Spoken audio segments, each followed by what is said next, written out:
Halo teman-teman, selamat datang di channel saya adalah Stroke Survivor.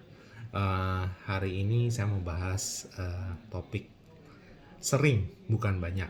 Ya, ini kata kalimat yang cukup saya pakai, yaitu latihan itu harus sering, bukannya banyak. Ya, Eh, maksudnya apa? Maksudnya apa?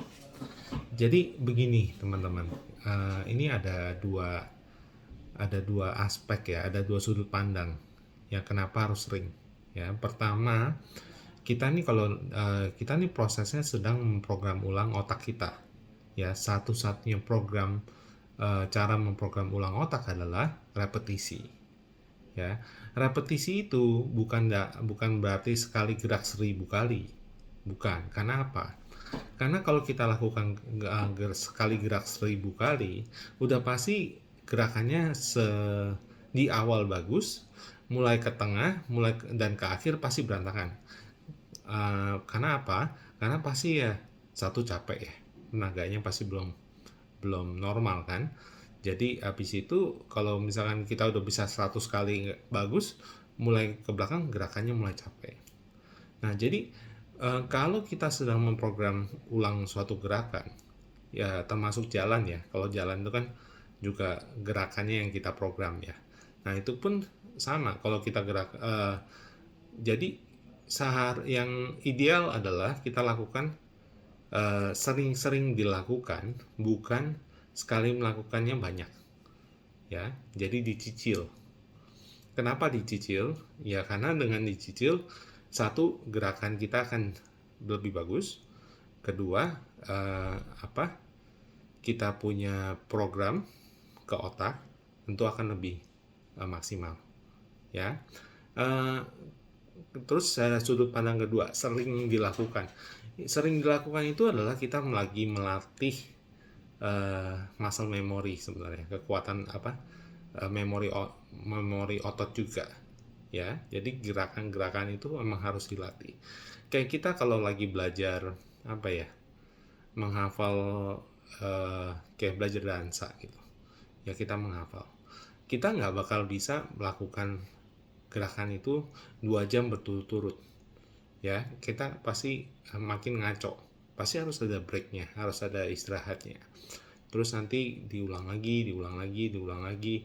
Nah, akhirnya dengan sendirinya terprogram ya, ototnya, gerakannya itu kita akan bisa melakukan gerakan itu tanpa kita mikir. Nah, itulah kenapa harus sering-sering dilakukan, bukan banyak dilakukan ya. Jadi dilakukannya nggak usah terlalu lama atau terlalu banyak, tapi harus dilakukan ya mungkin setiap setengah jam atau setiap 1 jam. Yang paling dasar dulu aja ya teman-teman. Saya bicara untuk teman-teman yang masih di tahap awal, yang baru kena stroke ya kan, tentu masih belum bisa berdiri ya kan, masih belum bisa berdiri ya. Bahkan duduk aja mungkin masih belum seimbang ya, duduknya masih masih goyang-goyang.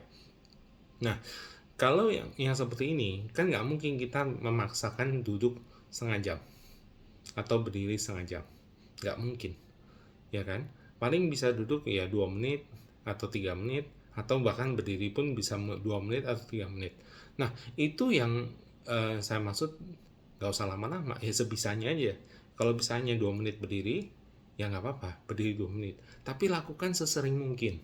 Sesering mungkin bukan berarti jatuh langsung berdiri, duduk berdiri lagi, langsung berdiri lagi, nggak juga ya. Kalau emang capek, istirahat dulu ya kan, mungkin setengah jam kemudian ayo berdiri lagi 2 menit, 3 menit, atau 1 menit pun nggak apa-apa ya, sesuai kemampuan ya kan.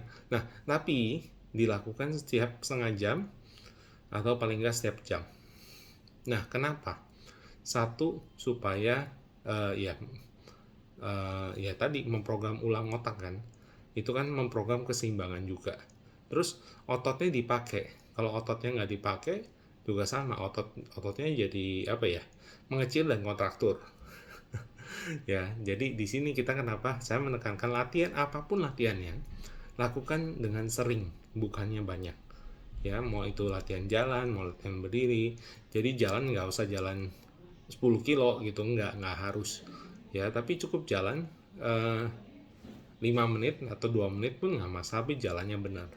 Tapi kan dilakukan berulang-ulang, dengan sering kita lakukan, itu akan memprogram ulang otak kita. Ya, dan itulah tujuan kita latihan dan tujuan kita untuk pulih. Sebenarnya kalau kalian perhatikan semua sekeliling kita, yang kita lakukan terus adalah hal-hal kebiasaan, ya kan? Kenapa kalau kalian perhatikan orang jalannya, posisi jalan, postur jalan itu beda-beda, karena mereka terbiasa dengan cara jalan seperti itu. Ya, jadi kalau teman-teman lihat, kalau diperhatikan benar-benar, langkahnya ada orang yang langkahnya miring, ada yang orang langkahnya gimana ya, yang bener jalannya bener, ada yang jalannya sedikit ngaco gitu loh, kayak kalau kalian perhatikan pasti bisa ngeliat ada perbedaan-perbedaan kecil antara satu dengan yang lain. Itu karena apa? Karena keterbiasa. Nah, kebiasaan-kebiasaan ini kan terbentuk karena kita lakukan berulang-ulang. Nah, itulah yang menjadi kunci buat pemulihan kita juga. Ini yang kita harus tiru, lakukan berulang-ulang. Ya, jadi harus sering-sering dilakukan. Nah, kendalanya adalah sekarang tuh banyak yang kejadiannya adalah dilakukan dengan cara yang salah. Ya, seperti kalau kita pakai contoh jalannya ngangkatnya pakai manggul, jadi ngelempar, muter atau nyeret, ya. Nah, kalau udah kondisi seperti itu, dipaksakan jalan jauh dengan kondisi salah, yang terprogram di otak adalah yang cara jalan yang salah, pola jalan yang salah. Nah, ini ingat, makanya nggak usah jauh-jauh, nggak usah lama-lama, sebentar-sebentar saja, tapi benar. Itu yang kunci lebih penting. Kita harus melakukan pola jalan yang benar, postur jalan yang benar, ya kan? Postur tubuh ini penting sekali, harus diperhatikan. Ya, jadi jangan fokus yang penting saya bisa jalan. Ya, kalau emang targetnya hanya yang penting saya bisa jalan, nggak peduli jalannya mau jelek, mau nyeret atau mau ngelebar, nggak penting, ya silakan. Tapi kalau kalian mau jalannya bagus, jalannya normal, ya itu harus dilatih dari awal. Oke, jadi sering-sering latihan, sering-sering dilatih, nggak usah lama-lama, tapi sering. Oke.